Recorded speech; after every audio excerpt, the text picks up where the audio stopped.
어떤 날은 아무 이유 없이 마음이 무거워집니다. 기도를 시작하려 해도 말이 잘 나오지 않습니다. 성경을 펼쳐도 글자가 눈에 들어오지 않습니다. 예배를 마치고 돌아오는 길에 마음이 오히려 더 공허하게 느껴질 때가 있습니다. 그럴 때 우리 마음 깊은 곳에서 아주 조용하게 이런 질문이 올라옵니다. 혹시 하나님이 나를 포기하신 것은 아닐까? 이 질문을 소리내어 말하는 사람은 많지 않습니다.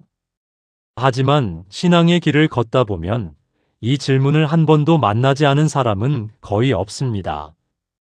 믿음이 처음보다 약해진 것 같을 때, 같은 실수를 반복하며 스스로가 부끄러워질 때, 하나님께 너무 많이 실망을 드린 것 같다는 생각이 들 때, 우리는 조용히 하나님이 멀어지셨다고 느끼기 시작합니다. 그 느낌은 아주 조용하게 찾아옵니다. 천둥 같은 소리가 아니라 안개처럼 서서히 마음을 덮어옵니다. 그런데 오늘 이 자리에서 함께 생각해 보고 싶은 것이 있습니다. 그 느낌이 사실일까요? 하나님이 정말 멀어지신 걸까요? 아니면 우리가 그렇게 느끼는 동안에도 하나님은 여전히 그 자리에 계신 걸까요? 성경은 이 질문에 아주 조용하지만 아주 분명하게 대답합니다. 히브리서 13장 5절에 이런 말씀이 있습니다. 내가 결코 너희를 버리지 아니하고 너희를 떠나지 아니하리라.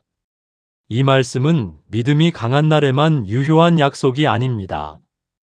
믿음이 흔들리는 날에도, 기도가 나오지 않는 밤에도, 스스로가 부끄러운 순간에도 이 약속은 변하지 않습니다. 오늘 이 묵상은 빠른 해답을 드리는 시간이 아닙니다. 지친 마음이 잠시 하나님 앞에 앉아 쉬어갈 수 있는 자리입니다. 성경 속 인물들은 하나같이 흔들렸습니다. 두려워했고, 도망쳤고, 실패했고, 포기하고 싶었습니다.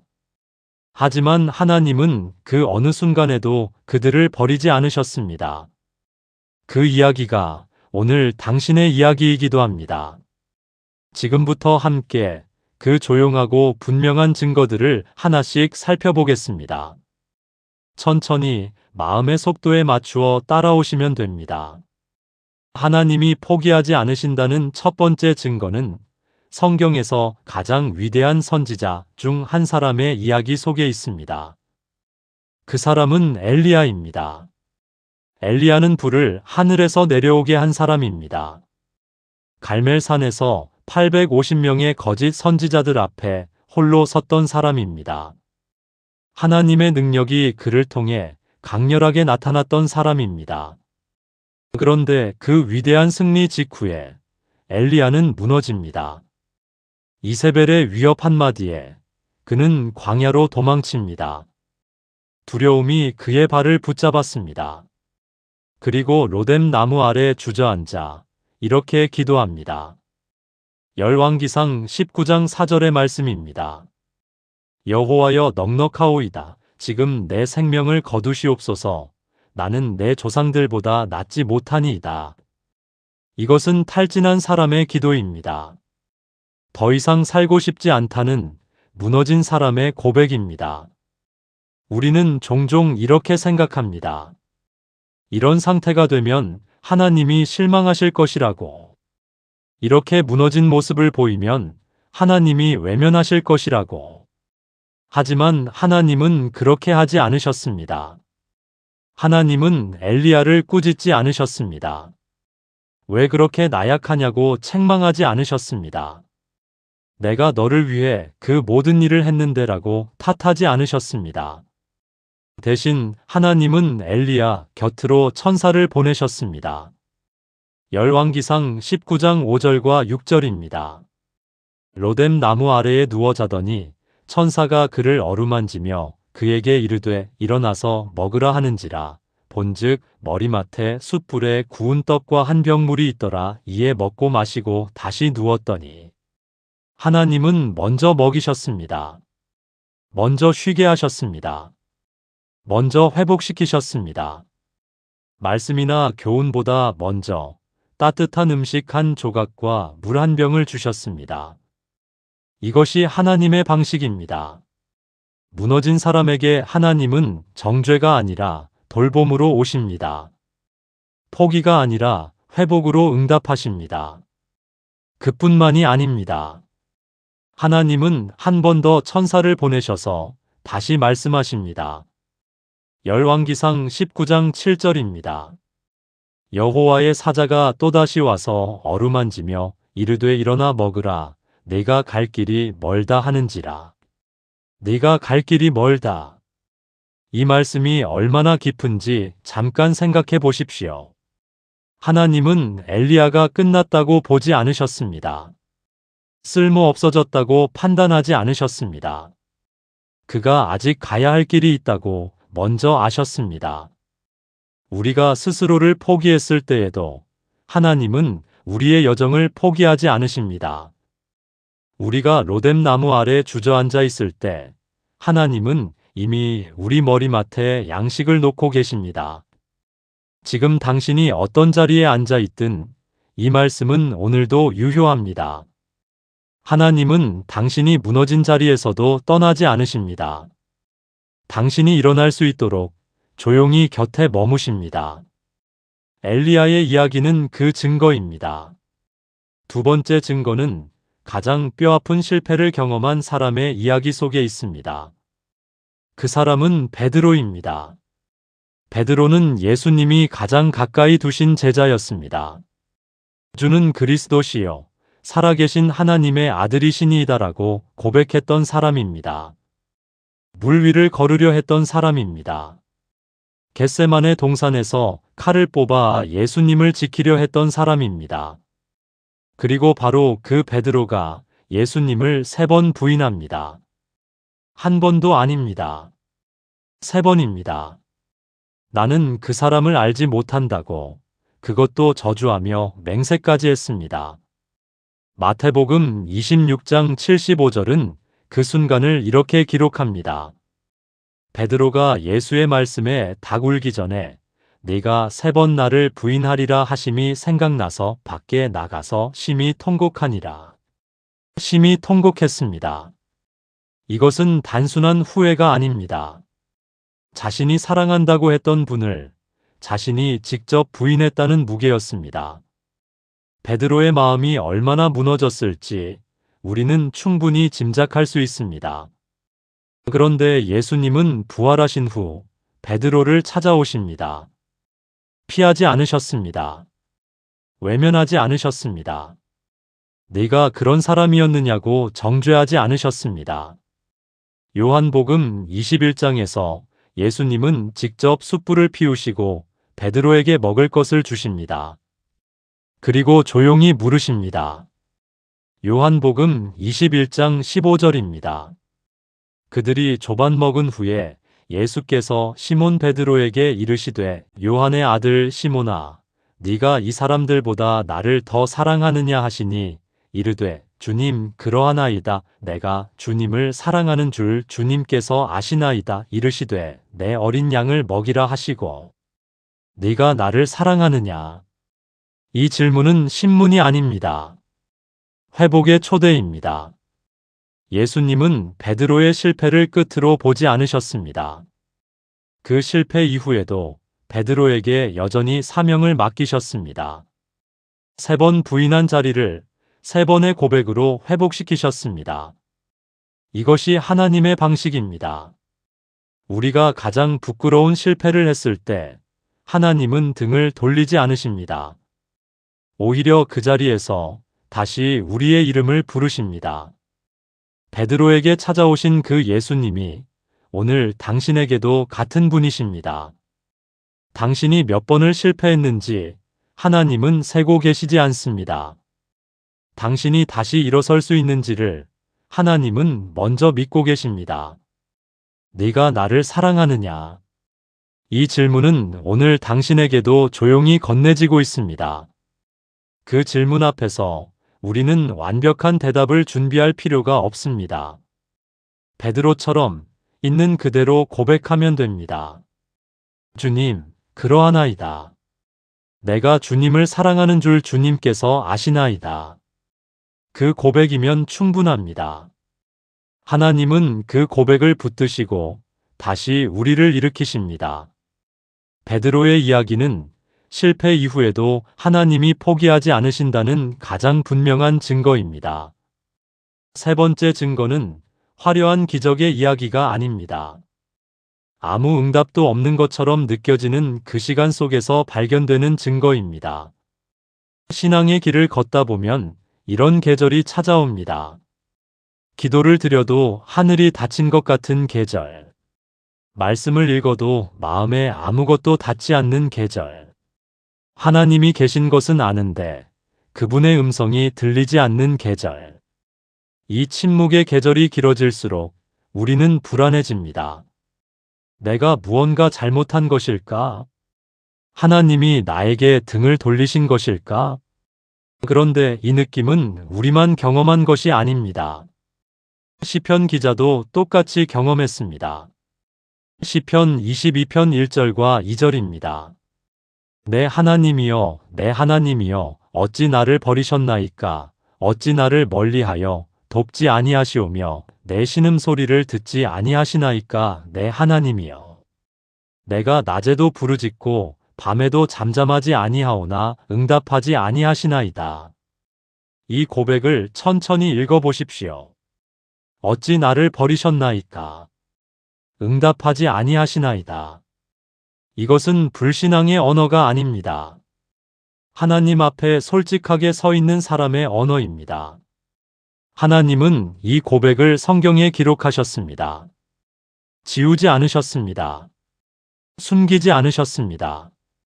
그것은 이 고백이 신앙의 길에서 충분히 있을 수 있는 것임을 하나님이 인정하신다는 의미입니다. 침묵처럼 느껴지는 시간이 곧 하나님의 부재가 아닙니다. 그런데 시편 22편은 거기서 끝나지 않습니다. 시편 기자는 고통 속에서도 하나님께 계속 나아갑니다. 그리고 시편 22편 24절에서 이렇게 고백합니다. 그는 곤고한 자의 곤고를 멸시하거나 싫어하지 아니하시며 그의 얼굴을 그에게서 숨기지 아니하시고 그가 부르짖을 때에 들으셨도다. 숨기지 아니하시고 들으셨도다. 하나님은 침묵하신 것이 아니었습니다. 우리가 듣지 못하는 방식으로 일하고 계셨습니다. 우리가 보지 못하는 자리에서 응답하고 계셨습니다. 이사야 55장 8절과 9절에서 하나님은 이렇게 말씀하십니다. 이는 내 생각이 너희의 생각과 다르며 내 길은 너희의 길과 다름이니라. 여호와의 말씀이니라. 이는 하늘이 땅보다 높음같이 내 길은 너희의 길보다 높으며 내 생각은 너희의 생각보다 높음이니라. 우리가 응답을 기다리는 방식과 하나님이 응답하시는 방식은 다릅니다.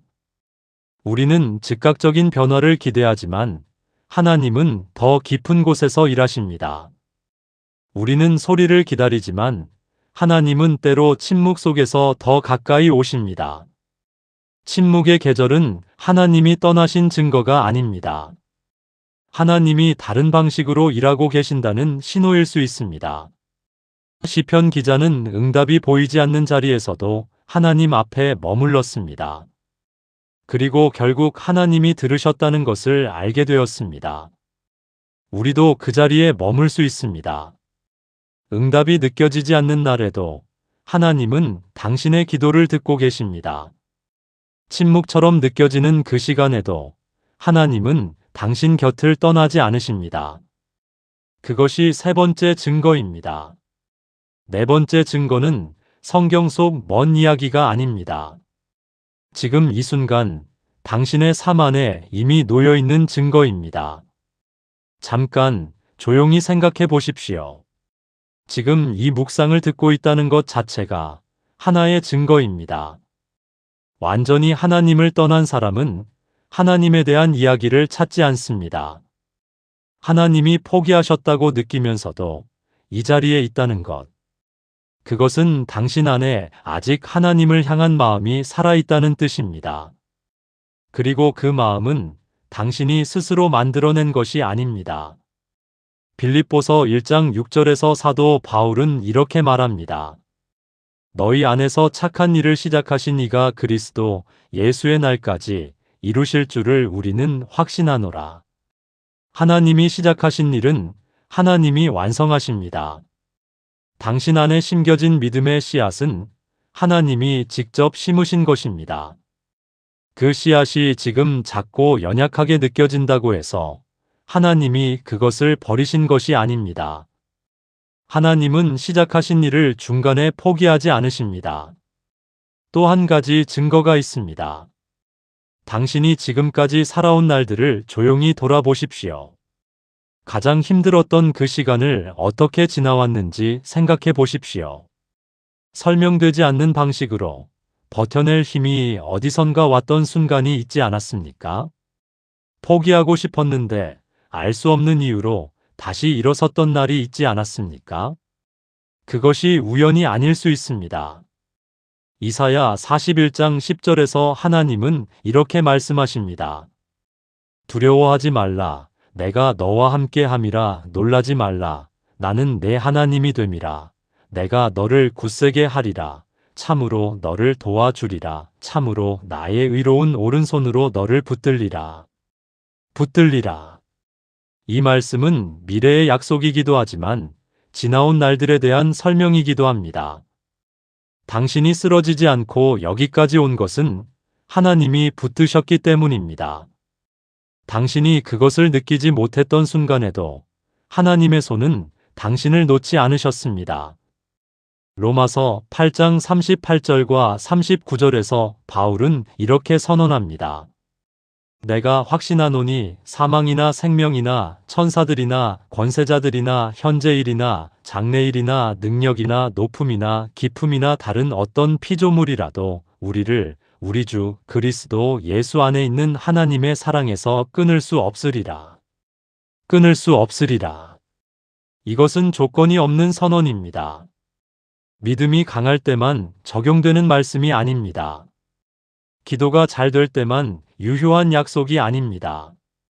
실패하지 않은 사람에게만 해당되는 이야기가 아닙니다. 사망도 생명도 현재도 장래도 그 어떤 것도 하나님의 사랑에서 우리를 끊을 수 없습니다. 그렇다면 우리의 연약함도 우리의 실수도 우리의 의심도 우리를 하나님의 사랑에서 끊을 수 없습니다. 지금 이 순간 당신이 느끼는 거리감은 하나님이 만드신 것이 아닙니다. 하나님은 여전히 같은 자리에 계십니다. 당신을 향한 하나님의 사랑은 어제도 오늘도 변하지 않았습니다.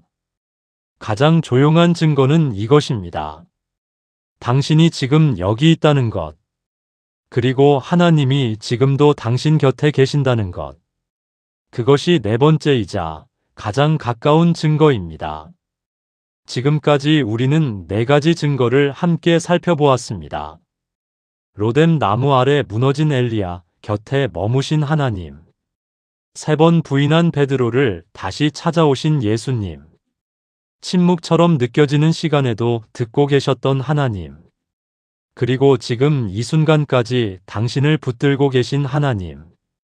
이 네 가지 이야기는 서로 다른 시대, 서로 다른 사람의 이야기입니다.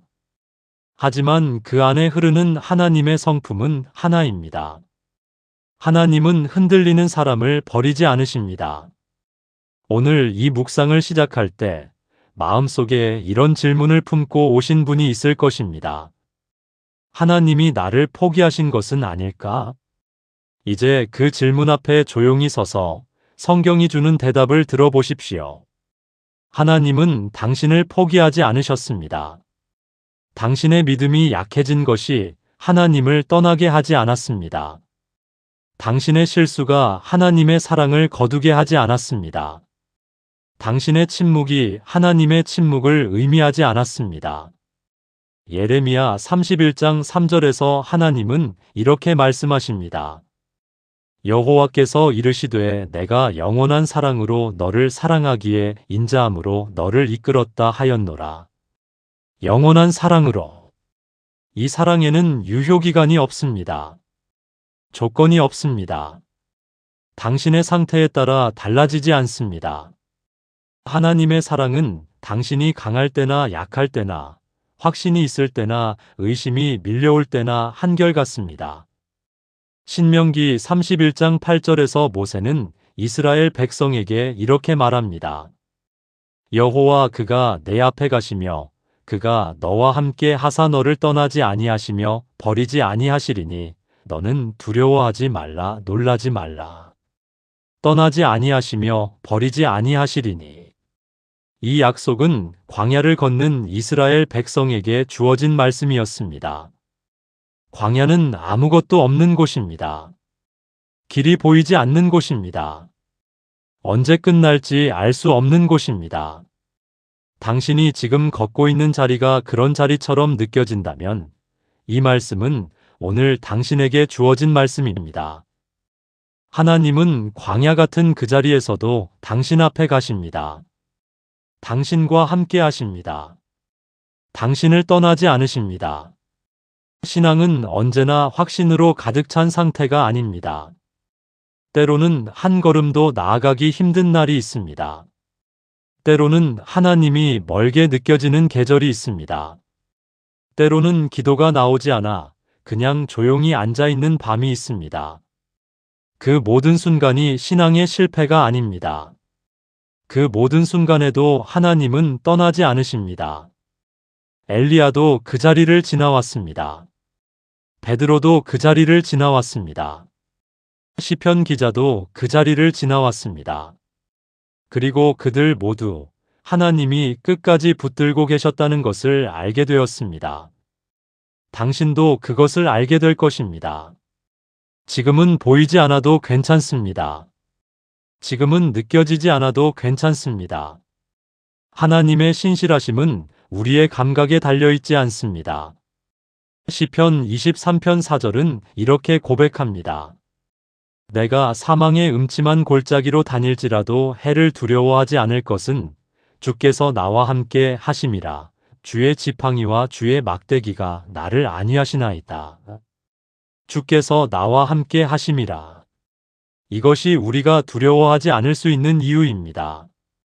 상황이 해결되어서가 아닙니다. 문제가 사라져서가 아닙니다. 하나님이 함께 하시기 때문입니다. 오늘 이 묵상이 당신의 마음에 아주 작은 평안을 남겨드렸기를 바랍니다. 완벽하게 회복되지 않아도 괜찮습니다. 모든 의심이 사라지지 않아도 괜찮습니다. 단지 이 한 가지만 기억하십시오. 하나님은 당신을 포기하지 않으셨습니다. 그리고 오늘도 여전히 당신 곁에 계십니다. 오늘 이 묵상을 끝까지 함께 해주셔서 감사합니다. 끝까지 들어주셨다는 것은 당신의 마음 어딘가에 하나님을 향한 문이 아직 열려 있다는 뜻입니다. 그 문을 하나님이 먼저 두드리고 계십니다. 요한계시록 3장 20절에서 예수님은 이렇게 말씀하십니다. 볼지어다 내가 문 밖에 서서 두드리노니 누구든지 내 음성을 듣고 문을 열면 내가 그에게로 들어가 그와 더불어 먹고 그는 나와 더불어 먹으리라. 내가 문 밖에 서서 두드리노니. 하나님은 지금도 기다리고 계십니다. 당신이 준비될 때까지 그 자리에 서 계십니다. 오늘 이 자리에서 거창한 결단을 하실 필요는 없습니다. 긴 기도문을 준비하실 필요도 없습니다. 그냥 이렇게 마음속으로 고백해 보십시오. 하나님, 저 여기 있습니다.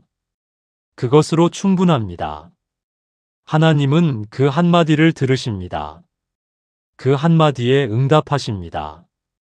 오늘 이 묵상이 마음에 닿으셨다면 한 가지만 부탁드립니다. 이 영상을 혼자 간직하지 마시고 지금 마음이 지쳐있는 분께 조용히 전해 주십시오. 말로 위로하기 어려운 순간이 있습니다. 그럴 때 이 묵상이 그분 곁에서 대신 말을 건넬 수 있습니다. 그리고 이 채널 노아를 구독해 두십시오. 마음이 다시 무거워지는 날이 옵니다. 기도가 또 나오지 않는 밤이 찾아옵니다. 믿음이 다시 흔들리는 계절이 돌아옵니다. 그때 이곳으로 다시 오십시오. 이 채널은 언제나 하나님과 조용히 다시 만날 수 있는 자리로 남아 있겠습니다. 빠른 답을 드리는 곳이 아닙니다. 성공과 번영을 약속하는 곳이 아닙니다. 그냥 지친 마음이 하나님 앞에 잠시 앉아 숨을 고를 수 있는 곳입니다. 신앙의 길은 혼자 걷는 길이 아닙니다. 흔들릴 때 함께 붙들어주는 말씀이 있고 지칠 때 함께 쉬어갈 수 있는 자리가 있습니다. 이 채널이 그 자리가 되기를 바랍니다. 마지막으로 오늘 이 말씀을 함께 마음에 새기며 마치겠습니다. 히브리서 13장 8절입니다. 예수 그리스도는 어제나 오늘이나 영원토록 동일하시니라. 어제 당신을 붙드신 하나님이 오늘도 당신을 붙드십니다. 오늘 당신 곁에 계신 하나님이 내일도 당신 곁에 계십니다. 그 하나님이 당신의 하나님이십니다. 오늘도 이 묵상과 함께 해주셔서 감사합니다. 다음 묵상에서 다시 만나겠습니다.